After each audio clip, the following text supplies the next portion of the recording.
I think growing up in this country, one thing we have to realize is that people talk about Hinduism as something far away and something distant. And one of the things that we feel as youth when we're growing up is that there's still something connecting us to it, but we don't really know what it is. And it's not just Hindu youth, it's all youth. There's always that question inside of you, and whether it's basically about how strong that question comes out in you. Why, what's going on in this world, and what does it all mean, and how do I face my own challenges in life?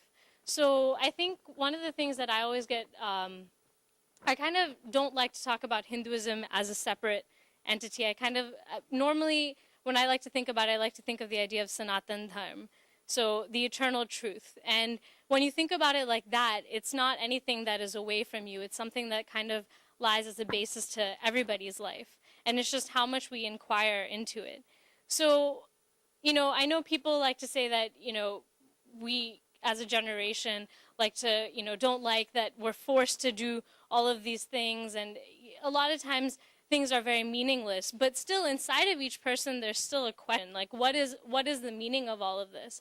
I think a lot of times people take the youth for granted. They think that we're trying to be rebellious and we don't care what they're saying. But the thing is that all we want is to have something that applies to our life until it really hits you to the core where you're like, okay, this really helps me in my life. You're not going to turn to it.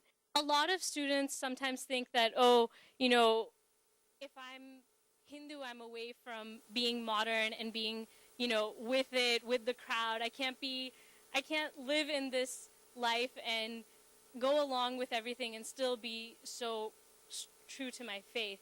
And I think that's where the problem is that people for some reason find a disconnect between being modern and being cultural. And you can still, you know, go out, party with your friends, but you can still internally be calm. The Hindu youth of today is that most of them have no inkling.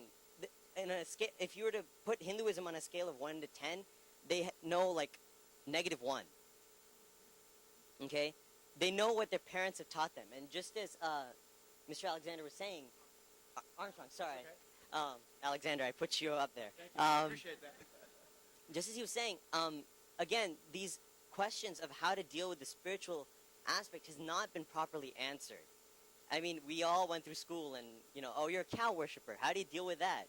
And you go home to your mom and said, Mom, they call me a cow worshiper. And you get a smack. And then you shut up.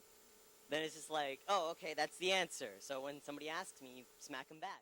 It's not so much that we don't want to be involved. It's like Mitesh was saying, you have to find that inner spark within you to be motivated to do it. So right now, I think the biggest thing you can do is continue holding conferences like this. Continue holding things that promote our heritage. Because the older we get, the more in touch we'll get. Because we step back, look at it, and find our way through conferences like this. So as long as you adults keep doing your job of promoting our culture and our heritage through conferences like this and Hindu Dharma summits and all of those things, we'll be able to get back and do the things that you're doing for our future generation.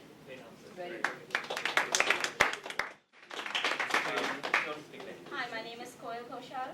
I've been born and raised in India, but I'm here and I'm seeing the conflicts that arise here did arise in India as well when I was growing up, because I went to a convent school, and I think I faced the same kind of problems. I would come home and always tell my parents how good, you know, the Christianity is, and I would follow the Christmas and the Santa Claus and all those things more than, you know, trying to be in touch with my traditions.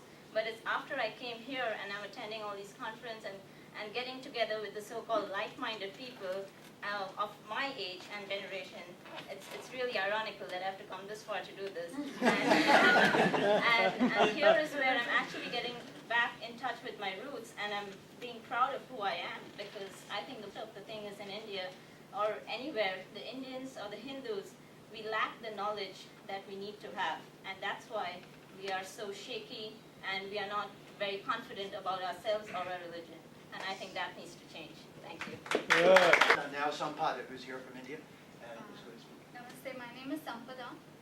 Doing my PhD in Sanskrit in India. I've come all the way from India just to attend this conference. And since he was asking what should they do as adults to encourage us, or so that the youth gets more involved, I would just say holding such conferences and inviting and encouraging, and I want to thank them for having me here. And I also want to clarify one more thing, like the problem the youth are facing. Of course, it's much more over here, but it's not like that the situation is not too different in India. It's not like all Indians know what the Vedas are or what Hinduism is and what Sanatana Dharma is. Sanatana Dharma is nowhere in the picture. Hinduism is just rituals and yajnas and festivals, and that's it. And because for me, speaking of the challenge, the simplest thing is, the simple question I'm asked is, what do you do? Doctorate in Sanskrit. Do you get a job with that? That's the only question I'm asked. And why have you taken up Sanskrit? You don't get job with that. So I was like, no, I don't know what I'm going to do after that, but I have chosen this because I have just wanted it. I don't know what I'm going to do after that. So how many Indians are going to take it up? And it's going to be a while by the time we just need to get our facts right, and we need to know our culture before we can expect that from others. Thank you. I believe that every Hindu student or every Hindu youth in the country that doesn't know about that their culture is the parents' fault. Period. It's not anybody else's but the parents. And when the parents try to come in later at 16 years old, it's pretty much hopeless. And so it has to be done.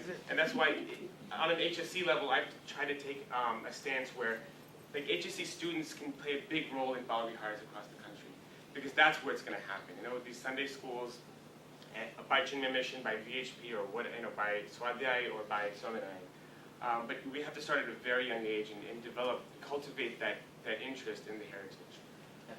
I think that Hindu youth in America are not finding the answers in Hindu scriptures, and so we're going to other sources. And I think maybe perhaps the new generation can come up with new sources to get the message across. For example, you know, Jaya and I had the opportunity to go to UF. Actually, we brought it to a conference in Tampa, and we did a presentation on the Vedas and the Matrix. And it was so well received because people could relate what the Vedas were saying through the Matrix, through the movie. You know, but if I start preaching about the Vedas in Sanskrit, very few of us are going to get it. And so it has to emerge in the modern way, in using modern technology and modern media. And that's really critical.